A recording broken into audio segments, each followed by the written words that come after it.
할렐루야. 우리 크게 한번 대답해 보시죠. 할렐루야. 예. 특별 새벽 부흥의 기간이시죠? 예. 부흥의 기간인데 부흥에 답지 않은 소리인 것 같은데요. 우리 예전 어렸을 때는 지금과 같은 악기들은 사실 교회에서 잘 못 쳤죠. 저도 기억나는 게 우리 청년부에서 경로잔치 한다고 일렉 기타 가져오고 드럼 가져와서 준비하다가 장로님들이 다 교회 마당에 내 던졌던 기억이 납니다.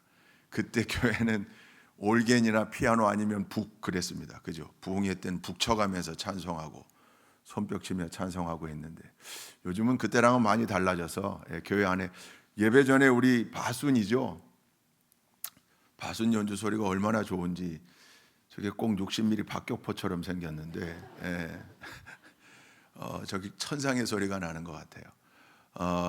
뭐 예전하고 지금하고 달라진 건 많지만 문화적으로 달라지고 환경이 달라지면 예배 형식도 그렇고 모든 게 많이 달라지죠. 근데 그 근본 정신만은 우리가 놓치지 말아야 할 것 같아요. 여러분 오늘 이 이른 새벽에 이렇게 교회에 모이신 이유가 뭡니까? 뭐 때문에 모이셨습니까? 뭐 때문에 모이셨습니까? 너무 당연한, 너무 쉬운 얘기라 정말 질문에 답변을 요하는 건가 이렇게 헷갈리시나요? 여러분 2011년도 9월 15일 날 혹시 무슨 일이 있었는지 기억하세요? 2011년도 벌써 12년 전인데 9월 11일 날 9월 15일 날 9월 15일입니다. 우리 한국이 떠들썩했는데 혹시 기억 안 나세요? 어제 일도 기억하기가 어려운데 그죠? 12년 전 힌트를 드리자면 9월 15일이니까 사실은 이제 초가을인데 초가을이어야 하는데 이게 초가을이 아니라 이상한 더위가 왔어요. 엄청난 늦더위가 찾아왔어요. 혹시 기억하세요? 그래서 생겨난 일 기억 못 하시는군요. 상품을 걸었어야 되는 건데 여러분 그때 우리 대한민국이 역사상 초유의 사태가 일어났는데 전국적으로 엄청난 정전이 됐습니다. 왜냐하면 그때쯤 되면 이제 찬바람 불 때라 그동안 여름에 에어컨 때문에 전력 소모가 많았는데 그래서 발전해야 될 전력량이 많았기 때문에 풀로 가동했던 화력발전소의 그 발전기 터빈들 뭐 이런 거 다 보수할 때예요. 왜냐하면 에어컨 잘 안 킬 때니까 이제. 그런데 엄청난 늦더위가 찾아왔어요. 전국적으로 전력 소모량이 어마어마해진 겁니다. 순식간에 예비 전력이 떨어지니까 어쩔 수 없이 강제로 예고도 할 수 없는 급박한 상황이어서 그냥 지역마다 강제 정전을 시켰어요. 순환 정전. 뭐 블랙아웃 사태나 마찬가지였습니다. 예고도 없이 전기가 다 끊긴 거예요. 제가 그때 저 강원도 양구에 21사단 참모하고 있을 텐데 이 GOP 휴전선 라인도 난리가 났습니다. 야간이면 투광등을 켜야 되는데 불을 못 켜는 거죠. 기억나세요? 순환정전. 다 외국에서 살다 오셨나? 여러분 엄청났습니다. 전국적으로 엘리베이터에 갇힌 사람만 3,000명이라고 그랬고요. 수술실에서 수술하다가 큰 문제가 일어나기도 했고 산소호흡기에 의지해서 살던 분들이 그 전기가 끊기니까요. 엄청난 위험에 처하기도 했고 신호등 나가니까 뭐 교차로마다 차량들이 얽히기도 했고 고층에 근무하던 사람들 30층 40층 오르락내리락 계단으로 해야 됐고요. 실제 우리 밥 먹고 나면 카드 계산해야 되는 밥은 먹었는데 카드 계산을 못하는 거예요. 그 카드 계산하는 단말기가 전기가 들어와야 돌아가죠. 여러분 요즘 각 부대 훈련도 이 랩탑이 없으면 저도 이 태블릿 PC 갖고 다니는데 랩탑이 없으면 전투가 되질 않아요. 노트북 다 들고 유사시에 자기 노트북들 들고 그거 네트워크에 연결해서 그걸로 함께 정보를 공유하고 저 최전선에 나가 있는 사람들이 바디캠이나 아니면 저 적지에 들어가 있는 적지중심작전부대에서 보내오는 적정 정보를 함께 공유해 가면서 이 컴퓨터를 가지고 그리고 전투해요. 근데 여러분 이 컴퓨터가 이렇게 중요한 만큼 뭐가 중요하겠어요? 전기가 중요하잖아요. 그래서 훈련할 때마다 이 컴퓨터들을 다 싸고 랩탑을 싸는 것뿐만 아니라 중요한 게 제너레이터, 발전기입니다. 발전기 가지고 가요. 거기 기름 넣어가지고 돌리면서 전기를 만들어내야 이 컴퓨터 돌아가는 거예요. 그러니까 이 엄청난 계산을 할 수 있고 빠른 속도로 어마어마한 정보를 저장할 수도 있고 공유할 수도 있는 이 기가 막힌 발명품 컴퓨터, 랩탑, 이게요 전기가 공급되지 않으면 그냥 깡통인 거죠. 아무짝에 쓸모가 없어요. 여러분, 전기와 같은, 아니 전기와는 비교조차 할 수 없는 근원적인 힘이 있습니다. 그 근원적인 힘이 뭡니까? 누구십니까? 하나님이십니다. 할렐루야. 여러분, 오늘 여기 뭐 하러 오신 겁니까? 하나님께 예배하러 온 건데 이걸 조금 리얼한 표현으로 바꾸면 여러분들 충전하러 오신 겁니다. 여러분들 스마트폰 다 쓰시죠? 그래서 어디 가든지 그거 배터리 양 체크하시고 안 되면 보조 배터리 갖고 다니시고, 그죠? 내일 또 쓰려면 충전해야 되니까 밤에 꼭 충전 케이블 꽂아놓고, 그거 안 되면 안 되거든요. 스마트폰, 사실 스마트폰도 이게 컴퓨터죠. 이동식 컴퓨터. 여러분 혹시 아세요? 제가 아이폰은 모르겠는데 갤럭시는 이렇게 꽂으면 원이 이렇게 돌아가요. 그죠? 예. 그거 아시는지 모르겠는데 흰색으로 돌아가요. 그 저속 충전이에요.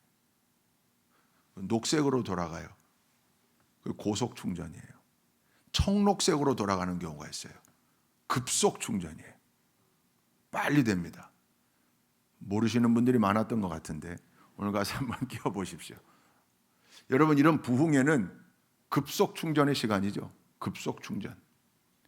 하나님께 더 집중하고 하나님께 더욱 뜨겁게 기도하고 내 삶의 문제를 가지고 와서, 그래서 누군가는 이 새벽 시간을 운명과 맞짱 뜨는 시간 그렇게도 이야기했는데, 여러분 부흥회의 시간을 이 새벽으로 정해놓고 이 새벽에 하나님의 시간에 하나님이 도우시는 시간, 기적이 일어나는 시간에 성전에 올라와서 함께 예배하는 이 일이 얼마나 귀한 일입니까?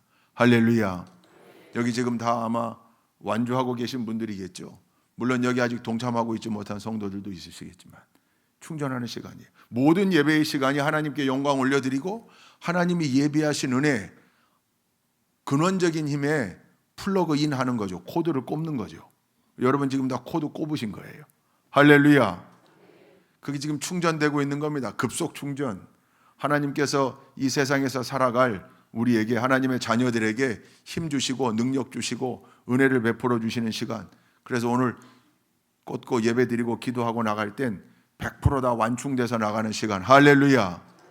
평상시 예배의 자리가 그런 자리인데 이렇게 특별한 집회를 만들어 놓는 이 이유는 급속 충전하라고요. 급속 충전. 그래서 이럴 때 더 모이고, 평소에는 좀 기도하지 못했던 분들도 이럴 때는 함께하고 기도의 대행진에, 기도의 대장정에 동참하는 거죠. 그리고 나와서 함께 기도하는 거죠. 오늘 저와 여러분을 만나게 하신 하나님이, 사실은 저희 교회도 지금 특별 새벽 기도회를 하고 있어요. 제가 양해를 구했습니다. 2번만 내가 결석하겠다. 2번만. 우리 부목사님이 오늘 인도하고 계시는데 아마 전국에 있는 교회들 가운데 많은 교회들이 이 시간 새벽에 모여서 하나님께 예배하고 기도할 거예요.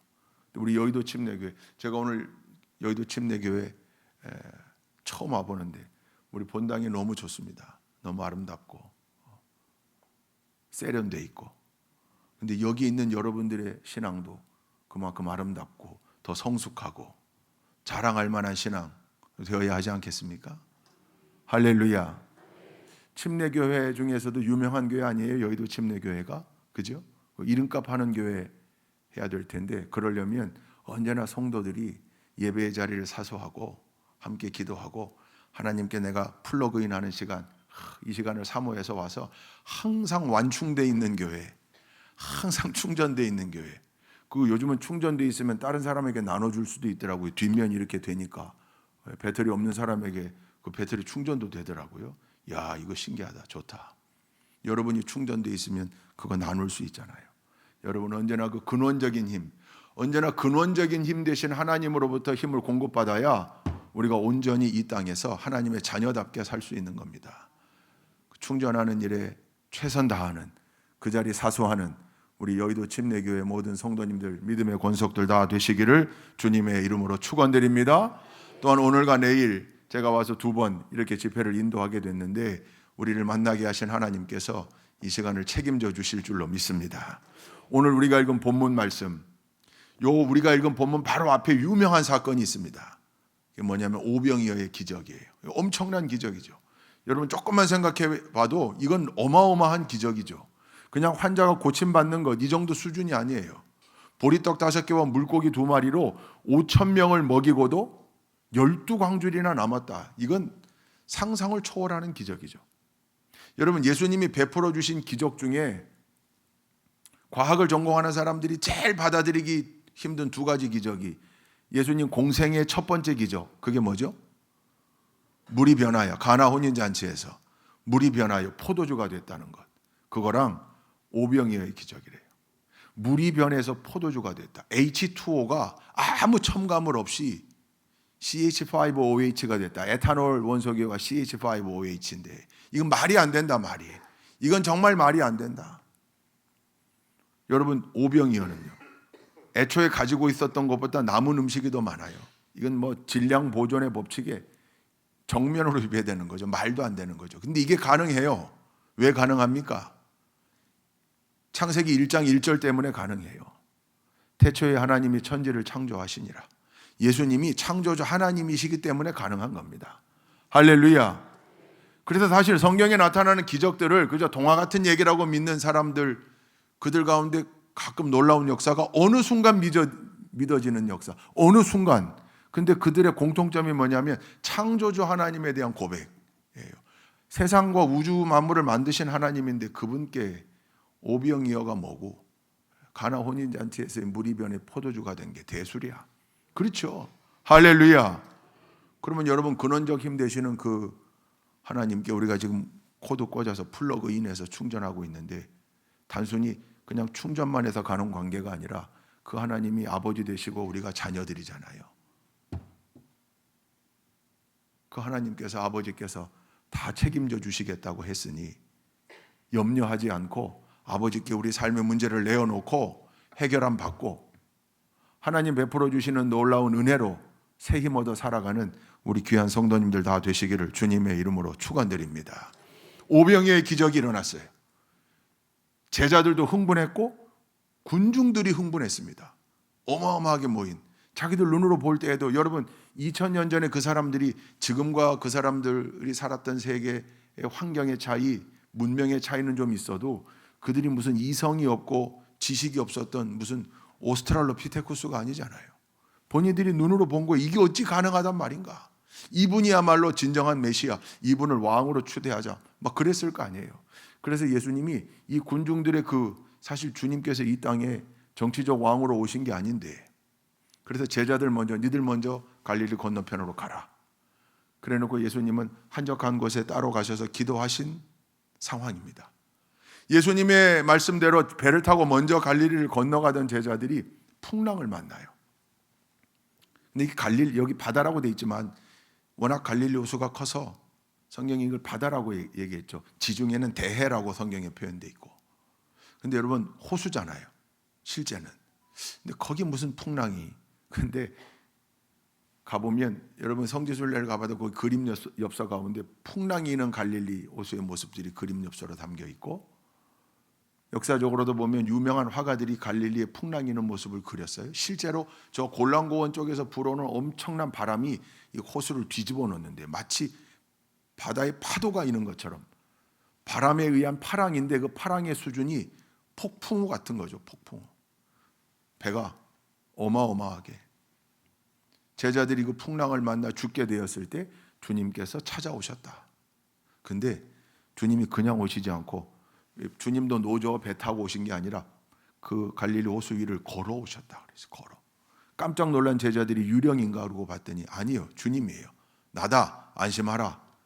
그때 베드로가 주님을 시험도 할 겸 만약에 주님이 맞다면 나도 걷게 해주십시오. 오라. 그랬더니 한순간 걸었는데 부는 바람과 파도를 볼 때 바다에 빠져갔다. 그를 다시 건져주셨다. 그게 오늘 스토리입니다. 우리 성경에서 우리 복음서의 사건들 가운데 우리가 익히 들어왔던 아주 친숙한 사건 가운데 하나예요. 오늘 이 말씀이 담고 있는 교훈들이 있습니다. 아마 이 말씀 가지고 여러 각도에서 말씀을 해석하고 적용할 수 있겠죠. 저는 오늘 여러분과 간단하게 4가지를 나눠보려고 해요. 첫째는 제자들이 풍랑 만납니다. 이거 중요합니다. 제자들도 풍랑 만났습니다. 아니, 좀 더 리얼하게 말하면 예수님 말씀에 순종해서 간 겁니다. 제자들이 자기들이 계획해서 간 것 아니고 예수님이 먼저 가 있으라고 했어요. 그 순종한 거예요. 순종해서 배 타고 건너가는 거예요. 그런데 풍랑 만났어요. 아하, 예수님 제자들도 풍랑 만나더라. 하나님 자녀들도 풍랑 만나더라. 사도 바울도 여러분 고린도후서 11장에 보십시오. 엄청난 고난 목록. 사실 감추고 싶은 비밀이었을 거예요. 복음 전하러 전도 사역 감당하러 사명을 감당하러 다니는데 어마어마한 고난을 만난 거예요. 가끔 읽다 보면 빈정상해요. 주님 이러실 수 있습니까? 아니, 이거 내 사업하는 것 아니고 내 일 하는 거 아니고 여행 가는 거 아닌데 하나님 일 감당하는 건데 아니 왜 이렇게 어려움들이 있습니까? 그래서 여러분, 예전에 시골 교회에서 목사님들은요 감기도 걸리면 안 됐어요. 이해하세요? 잘못 오해한 분들은 아따 우리 목사님 요즘 기도 잘 안 하시나? 왜 감기가 걸리고 그래? 목사님 자녀들에게 무슨 문제 생기면 물론 덕이 안 될 수는 있지만 근데 그게 마치 무슨 하나님의 심판인 것처럼 우리가 만나는 풍랑이 하나님의 심판입니까? 아니잖아요.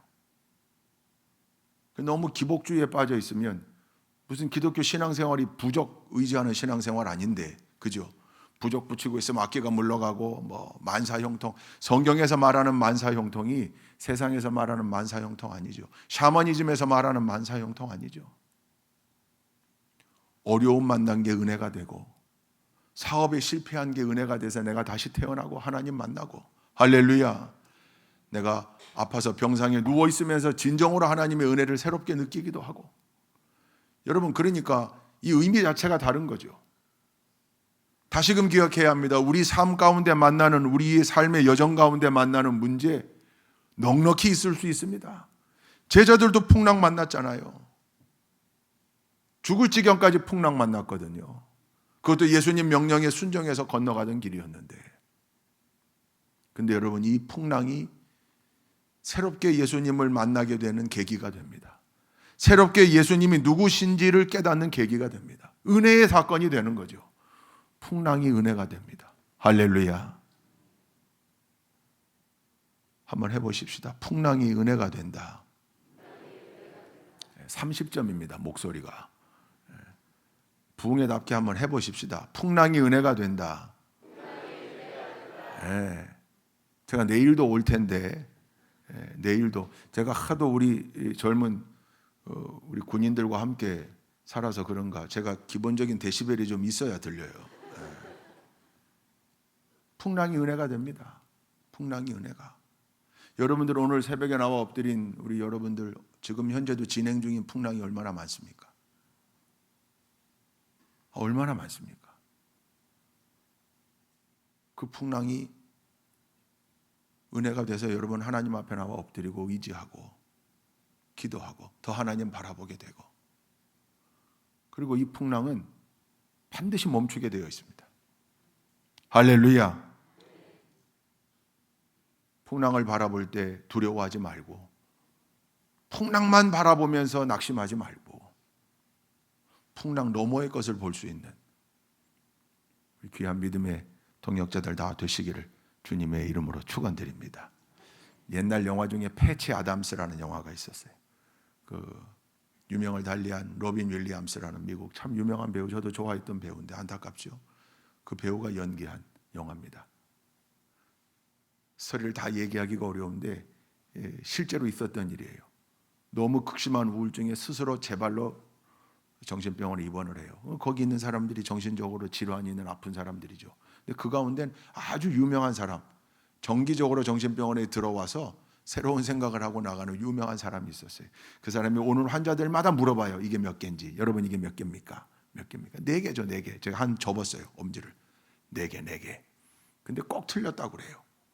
그리고 꼭 그렇게 말해요. 미친놈 하나 더 왔구나. 미친놈 하나 더 왔구나. 이 로빈 윌리엄스 패치에게도 물어봐요. 아담스에게도 물어봐요. 몇 개냐? 4개입니다. 하하. 미친놈이 하나 늘었구나. 며칠 지나서 이 아담스의 진심을 알아본 사람이 정답을 알려줘요.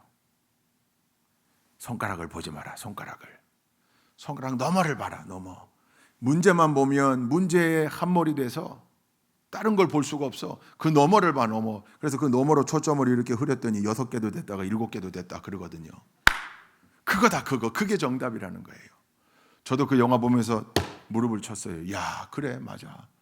베드로도 바람 볼 때, 파도 볼 때 물에 빠져갔지만 우리가 바라봐야 하는 건, 우리가 사실 바람과 파도를 볼 수밖에 없죠. 그렇다고 문제를 회피하라는 얘기는 아니에요. 문제를 회피하라는 얘기 아니에요. 문제가 뭔지도 직시해야 하고 알아야 하죠. 그러나 그 문제 너머의 것, 여러분 문제 너머에가 뭐가 있겠습니까? 하나님의 은혜로 문제가 해결되어지고 회복되어지고 치유되어지는 역사. 할렐루야. 우리 믿음의 사람들은 그거 기대하고 그거 믿는 거니까. 여러분, 우리 삶의 여정에 만나는 풍랑 만날 수 있다. 예수님 제자들도 만났었다. 풍랑 두려워하지 말자. 풍랑이 은혜가 된다. 할렐루야. 두 번째는요, 자신의 부족한 믿음. 여러분, 베드로가 예수님을 보고 혹시 예수님이 맞거든 나도 물 위를 좀 걷게 해 주십시오. 살짝 걸었어요. 근데 사실 베드로가 파도를 볼 때 그 물 위를 계속 걸을 수가 없었거든요. 그리고 오늘 우리가 읽은 본문 말씀에서 예수님이 마지막 부분에 뭐라고 말씀하고 계십니까? 믿음이 작은 자여 왜 의심하였느냐? 그리고 건져 올려주시거든요. 의심하지 마라. 근데 여러분, 예수님의 제자들이거든요. 예수님의 제자들. 예수님과 함께 했고 위대한 역사를 체험했고 오병이어의 기적 가운데에도 제자들이 감당했던 역할이 있었어요. 근데 예수님의 제자들은 아직도 믿음이 부족해요. 의심하지 마라. 근데 예수님께서 이 제자들을 꾸짖어 너희들은 내 제자가 되기에 자격이 없다. 이렇게 얘기한 적이 한 번도 없습니다. 성경 어디를 봐도. 귀신을 쫓아내지 못하는 제자들에게도 안타까운 말씀을 전하셨지만, 그러나 3년 동안 그들을 레슨시키면서 그들의 수준이 예수님이 원하는 수준으로, 아니 우리 잘 알잖아요. 십자가 사건 때 다 도망갔어요. 사도 요한 하나만 거기 앉아 있었고 예수님을 부인하기까지 했어요. 부활하신 예수님 만났을 때 드디어 제자들이 예수님을 위하여 목숨을 걸 수 있는 믿음의 상태가 됐습니다. 이건 뭘 말하는 겁니까? 여러분, 우리 믿음이 다 부족합니다. 근데 우리의 믿음은 지금도 진행 중이다. 어떻게? 자라나는 진행 중이다. 성장하는 과정 중이다. 저 천국을 향하여 순례하고 있는 우리의 삶이 끝날 때까지 우리의 믿음은 계속 훈련되어져야 하고 계속 자라나야 하는 겁니다. 할렐루야. 지금 내 믿음이 부족하다고 나는 자격이 없다? 아니요. 기독교 복음은 우리의 자격을 논하지 않아요. 다 하나님의 자녀, 예수 그리스도를 영접하기만 하면 하나님의 자녀가 되는 권세가 우리에게 있다 그랬습니다. 할렐루야. 여러분, 이 시간에 나온 여러분들 가운데 내가 부족한 것, 내가 죄 중에 살았던 것, 그렇죠. 하나님 앞에 내어놓고 회개하고 성찰해야죠. 그 길로부터 떠나기 위해 노력해야 하고 점점 더 하나님께 가까이 다가가기 위해 노력해야죠. 중심을 하나님께 보여야죠. 그러나 완벽할 수 있습니까? 아닙니다. 그럴 수 없습니다. 과정 중이다. 나는 지금도 자라나는 과정 중이다. 여러분, 이 생각이 우리에게 필요해요. 천국 가는 그날까지 우리는 날마다 조금씩 자라나야 하는 사람들이다. 성장해야 되는 사람들이다. 여러분, 어느 순간 멈출 수 없습니다. 장로 직분 받았다고 그게 스탑 되겠습니까? 아니요. 여러분, 장로가 되고 안수집사가 되고 권사가 되고 항존직 직분자들이 된다는 게 뭐예요? 무거운 십자가, 큰 십자가 지는 거예요. 자기 십자가에 금칠하고 은칠하고 큐빅 받고 다이아몬드 박는 게 아니고, 십자가를 화려하게 만드는 일이 아니라 십자가가 더 무거워지고 더 커지는 거예요. 더 부담스러워지는 거예요. 그거 짊어지고 가려면 더 힘을 길러야죠. 더 힘이 필요한 거예요. 신앙생활 30년, 40년, 50년 그걸로 족합니까? 아니에요. 계속 자라야 하는 거예요. 이 정도면 됐다, 그건 안 됩니다. 그건 사탄의 속삭임이에요. 요즘 현대 크리스찬들은 항상 자기가 중간길 정도 정해놓고 그 정도, 여기까지만. 아이고, 이거 더 깊이 임발부하면 피곤해져, 힘들어져. 그냥 여기까지만 주일 예배 정도 지키고 가끔 오후 예배, 저녁 예배도 얼굴 내밀고 뭐 봉사할 일이 있을 때도 가끔 한번 참여해주고, 요 정도로만. 그건 신앙의 본질과 다른 겁니다. 신앙은 계속 자라나는 거예요. 여러분, 자라나야 합니다. 과정 중에 있습니다. 믿음이 적다고 자책할 필요 없습니다. 과정 중에 있음을 기억하면 날마다 자라나기 위해, 성숙하기 위해 노력해야 합니다. 그 훈련 프로그램들이 공동체 생활이에요. 예배도 있고 기도도 있고 말씀을 읽고 암송도 하고 묵상도 하고 전도해야 하고 봉사해야 하고, 땀 흘리는 봉사도 자라나는 과목 중에 필수 과목이에요. 커리큘럼 가운데. 요즘은 그냥 뽀송뽀송한 상태에서만 신앙생활하고 싶죠. 땀 흘려야 합니다. 봉사해야 합니다. 그 모든 일이 자라나는 일이에요. 믿음이 자라나는 일에 최선의 관심을 가지고 나는 평생 자라야 한다, 이 의식이 여러분의 신앙 정체성을 지배할 수 있기를 주님의 이름으로 축원합니다. 세 번째, 기적이 일어나지 않는다고 실망하지 마라. 여러분, 만약에 예수님의 이 제자들을 길러내는 목표가 나처럼 오병이어의 기적을 베풀고 무리를 걷고 물을 포도주로 만드는 이런 기적의 주인공으로 만드는 일이었다면 먼저 하셨겠죠. 근데 예수님 목적은 그게 아니었어요. 제자들이 다 베드로처럼 잠시라도 바다 위를 걸을 수 있는 신통력을 행하는 일, 그게 예수님 목적 아니었어요. 만약에 그게 목적이었다면 그 위로 다 나오라고 했겠죠. 야, 무리를 걷는 방법, 오른발을 딛고, 오른발이 빠지기 전에 왼발을 딛고, 왼발이 빠지기 전에 오른발을 딛고, 뭐 이렇게 안 했잖아요. 안 했어요. 여러분, 우리 삶 가운데 때때로 놀라운 기적의 역사가 분명히 일어납니다. 할렐루야. 우리는 불가능하다고 생각했던 일이지만 하나님의 놀라운 은혜로 그 일이 가능해지는 역사들이 일어납니다. 풍성하게 일어납니다. 그러나 때때로 기적이 필요하다고 생각되는 그곳에 기적이 일어나지 않아요. 내 뜻대로 되질 않는다고요. 하나님께서 우리에게 원하시는 게 모든 일이 기적인가? 그럴 수 없습니다. 여러분, 그 기적의 역사를 바라는 마음 가운데에는 내가 좀 특별한 존재가 되고 싶은 마음들이 있어요. 그렇죠? 특히 목회자인 저도 그래요. 그냥 오해하지 말고 들으십시오. 그냥 동료 목회자들하고 함께 농담처럼 하는 얘기예요. 죽은 사람 하나만 벌떡 일어나면 이 게임이 끝날 것 같은데, 그런 욕구가 있어요. 근데 그 마음은 온전치 못한 마음이죠. 절대 주권자이신 하나님의 뜻 안에서 때로는 기적이 일어나기도 하고 안 일어나기도 하는 거예요. 그걸 무슨 사람의 힘으로 무슨 아니죠. 근데 자꾸 특별해 보이고 싶은 신비한 존재로, 구별된 존재로 보이고 싶은 마음에 자꾸 그렇게 가는 분들이 있어요. 성도들 중에도 있어요. 맨날 꿈 꿨다고 그러고, 그 꿈 가지고 막, 실제 그런 꿈을 또 꾸시는 분도 있겠죠. 그러나 그 꿈이 다 맞다고 생각하면 안 됩니다. 위험해요. 그 꿈을 잘 해석도 해야 되고 적용도 해야 되는데, 하여튼 희한한 꿈만 꾸는 분들이 있어요. 특별해지고자 하는 욕망 때문이에요. 만약에 기적을 바라는 이유가 특별해지고자 하는 욕망 때문이라면 그건 하나님 영광 가리우는 거죠. 기적이 일어나지 않는다고 실망하지 마십시오. 필요한 것은 하나님께서 베풀어 주실 줄로 믿습니다. 마지막 네 번째입니다. 여러분, 오늘 말씀해 보니까 제자들이 예수님 순종해서 배를 타고 건너기 시작한 게 언제라고 나와 있어요? 언제입니까? 유추해 볼 수 있는 표현이 나와요. 시간은 안 나오지만 언제쯤 갔다, 언제쯤. 여러분, 언제 갔습니까? 몇 절에 있습니까? 23절. 23절을 한번 읽어보실까요? 따로? 오늘 본문 23절 함께 읽겠습니다. 23절 시작.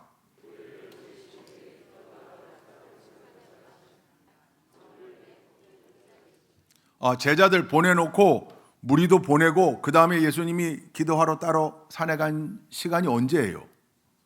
저녁이에요. 저물 때. 우리 군사 용어로는 EENT라고 그래요. 해가 떨어질 때. 그때쯤이에요. 그러니까 그거 이전에 사실 보낸 거예요. 백보 양보해서 그냥 어슴풀에 해가 질 때 갔다 생각해 보십시다. 24절 보니까 배가 이미 육지에서 수리나 떠나서 그랬습니다.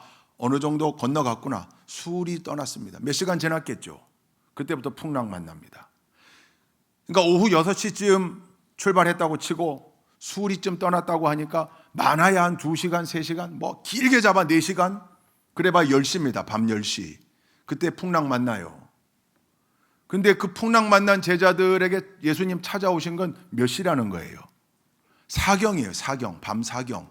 여러분 일경, 밤 일경은 오후 6시에서 9시, 이경은 오후 9시에서 자정까지, 삼경은 자정부터 새벽 3시까지, 사경은 3시부터 6시까지. 이제 막 사경이 지났어요 지금. 그러니까 새벽 3시부터 6시 그 사이에 주님 찾아오신 거예요. 제자들 살리러. 그럼 제자들이 풍랑 만난 시간으로부터 예수님 만난 시간까지 적어도 5시간, 6시간, 7시간의 갭이 있습니다. 뭐 했을까요? 제자들 뭐 했을까요? 뭐 했을까요? 풍랑 만났는데 뭐 했을까요? 마가복음 병행구문에 보면 제자들이 힘겹게 노를 젓는 것을 보시고 그런 표현이 나와요. 뭐 했겠어요? 열심히 배가 뒤집어지지 않도록 열심히 노를 저어가며 버티고 견딘 거죠. 그 풍랑 속에서. 언제까지? 주님 오실 때까지. 그 사경에 주님께서 오셨어요. 그리고 풍랑을 꾸짖어 잠잠케 하시고 제자들을 살리셨습니다. 한 6시간 동안은 아마 제자들이 죽을 지경이 됐을 거예요. 노를 붙들고 좌우 밸런스를 맞춰가면서 제자들이 함께 뒤집어지지 않게 하려고 노를 저어가면서 대처해가면서 물을 퍼내가면서. 여러분 풍랑 만나셨습니까 지금? 주님이 좀 즉시 오시면 좋겠는데, 지금 바로 오시면 좋겠는데, 물리도 걸으실 수 있는 양반이 뭐 제한이 있다고 좀 즉각 오시면 좋겠는데. 근데 주님은 사경에 오셨어요. 밤 사경에.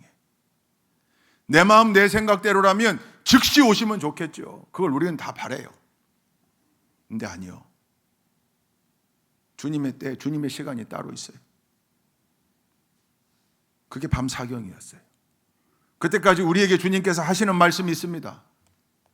요구하고 있는 게 있어요. 뭡니까? 버티고 견뎌라. 기도 응답의 때가 아직 시간이 남아있다. 너는 지금 당장 이게 이루어졌으면 좋겠지만 아니, 너에게 가장 좋은 때가 요 때다. 내가 계획하고 있다. 내가 짠 시나리오. 그때까지 포기하지 마라. 버티고 견뎌야 한다. 할렐루야. 여기 혹시 기도 응답의 역사가 너무 더디다고 실망하고 계신 분 있습니까? 아니요. 지금 다 주님의 생각과 주님의 계획대로 무르익어 가는 중입니다. 포기하면 안 됩니다. 기도하기를 포기하면 안 됩니다. 기도는 반드시 응답됩니다. 응답이 실수하지 않는 하나님께서 반드시 응답해 주실 겁니다. 할렐루야. 다만 내 방식대로 내 뜻대로가 아니라 하나님의 뜻대로, 하나님의 방법대로, 하나님의 계획대로. 할렐루야. 아멘 좀 해보십시다. 아멘. 왜 이렇게 아멘에 인색하세요? 아니 아멘 크게 해야. 그러고 나니까 생각나네. 내 예전에 군에 들어오기 전에 섬겼던 교회에 아멘 권사님이 있었어요. 아멘 권사님. 맨 앞자리에서. 근데 너무 목소리가 까랑까랑해. 아멘! 이렇게 하세요. 깜짝 놀래요. 제발 좀 그만하라고 하는데도 안 돼요. 본인이 아멘을, 아니 말씀이 선포되는데 그 말씀이 내 거가 돼야 되는데 저게 내가 대상이 되고 싶은데 왜 내 축복을 가로막냐고 막 화를 내세요. 아멘! 아멘. 새로 부임하는 부목사들 깜짝깜짝 놀라서 설교를 잊어버려. 내가 어디 설교했더라. 보배 같은 권사님이었어요. 모두가 다 아멘. 그분의 아멘 소리, 그 까랑까랑한 아멘 소리를 상쇄하기 위해서라도 우리가 함께 아멘 했어야 했어요. 여러분, 아멘하는 자에게 복이 있는 줄로 믿습니다. 아니, 귀한 말씀이 선포되면 아멘, 아멘. 하나님 맞습니다. 저도 그렇게 생각합니다. 하나님 깨닫습니다. 제가 그렇게 하겠습니다. 얼마나 귀한 응답입니까? 여러분, 버티는 거예요. 견디는 거예요. 아니, 근데 사실 제 생각에도 아니, 하나님 좀 안 그러셨으면 좋겠어요. 기도하면 좀 즉각 응답해 주셨으면 좋겠고, 특별히 이제 막 믿음이 자라나는 사람들이 가지고 있는 문제 함께 기도할 때 하나님이 좀 이렇게 징조도 보여주시고 그랬으면 좋겠어요.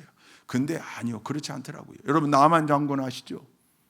문둥병 걸려서 그거 마지막 지푸라기라도 잡는 심정으로 그 붙잡혀온 계집종의 이야기를 듣고 아내의 권면을 받아서 엘리사를 만나러 오잖아요. 엘리사가 코빼기도 안 내비쳐요.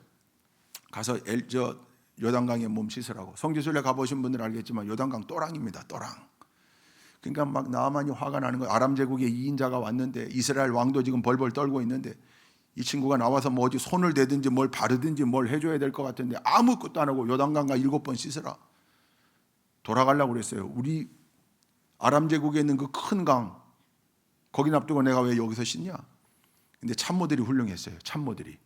아니, 딴 것도 아니고 씻으라고 그러는데 한번 갑시다. 씻고 여기까지 왔는데 아니 뭐 이거보다 더한 거 하라고 그랬으면 안 했겠습니까? 병 고쳐야 되는데 씻으라는 건 목욕하고 갑시다.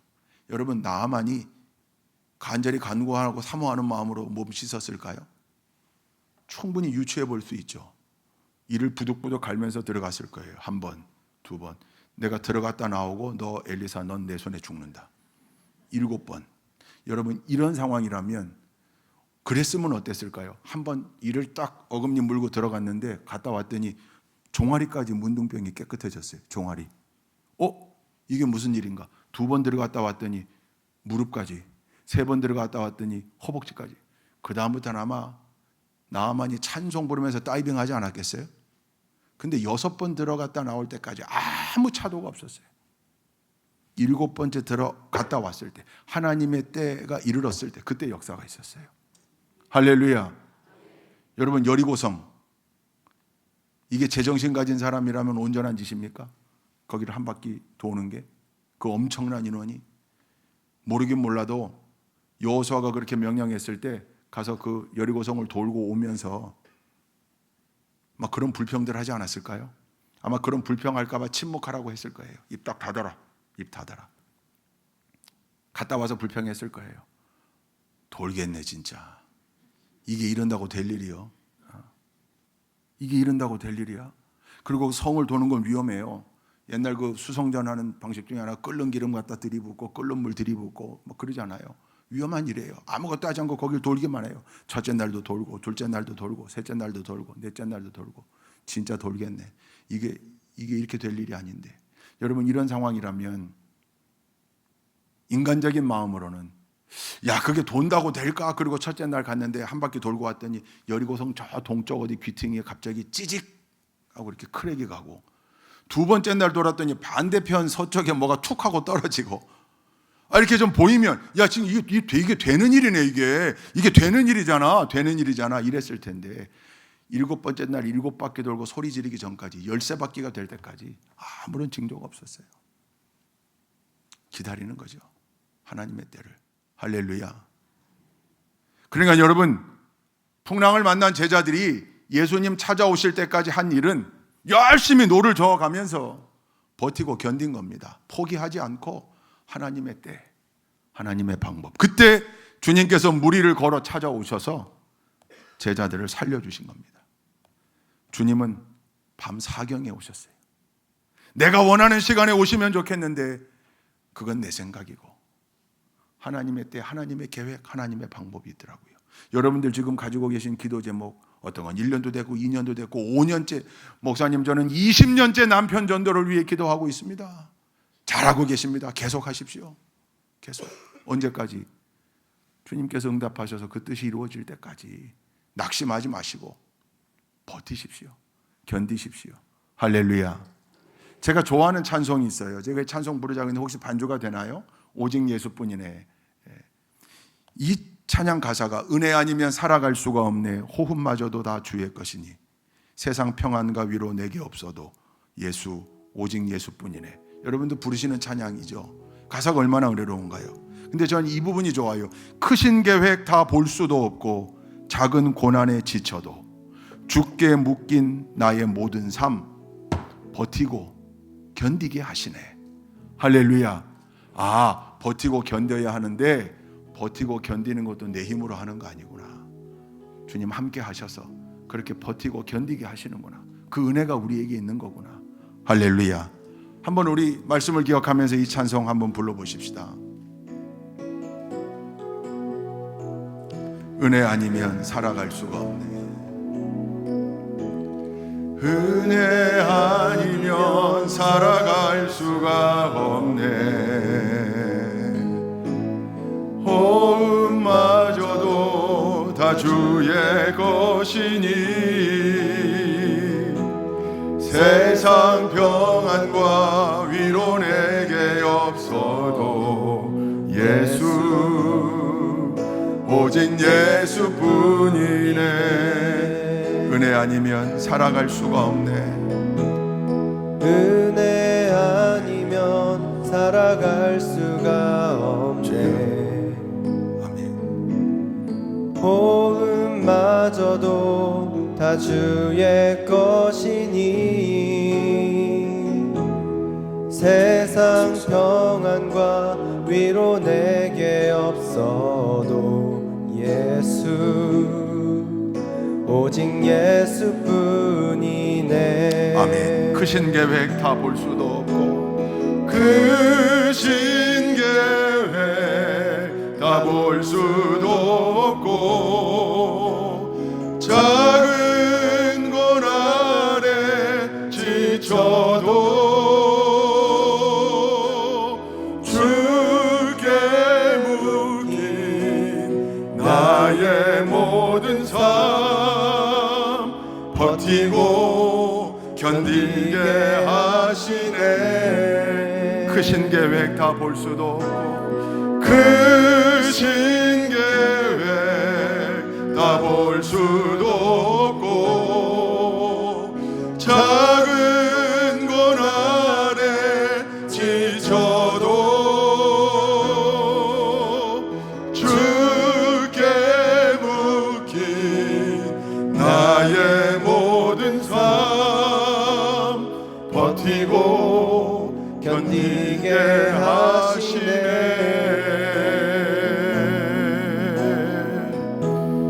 은혜 아니면 살아갈 수가 없네. 나의 모든 것 다 주께 맡기니 참된 평안과 위로 내게 주신 주 예수 오직 예수뿐이네. 오직 예수뿐이네. 오직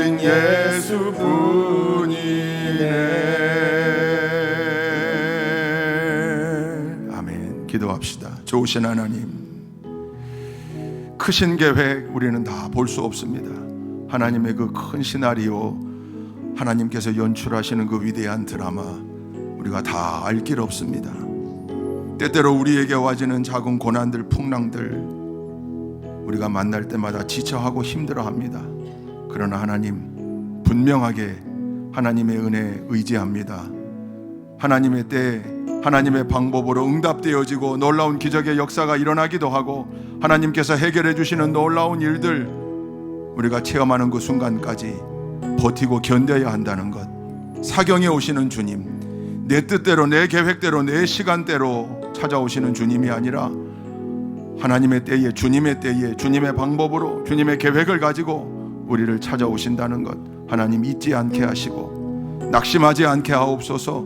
문제 만날 때, 풍랑 만날 때 두려워하지 않게 하옵소서. 절망하지 않게 하옵소서. 온전히 하나님의 은혜의 손길 바라보게 하옵소서. 하나님, 그때에 하나님의 놀라운 역사가 일어남을 믿음으로 의지하며 기다리게 하옵소서. 문제를 해결하여 주시고 부족함을 채워주시고 질병을 고쳐주시고 앞길을 열어주시고 관계를 회복시켜 주시는 놀라운 하나님의 그 손길 온전히 의지하며 버티고 견디는 우리 모두가 되도록 인도하여 주옵소서. 하나님 함께 하심을 믿습니다. 이 새벽에 하나님 전에 올라와 하나님 예배하며 기도하게 하신 하나님, 이 특별 새벽 부흥의 대장정 가운데 함께 하시고 놀라운 역사가 일어나는 귀한 집회가 되도록 인도하여 주옵시며 믿음의 권속들 한 사람 한 사람 하나님 기억하여 주옵소서.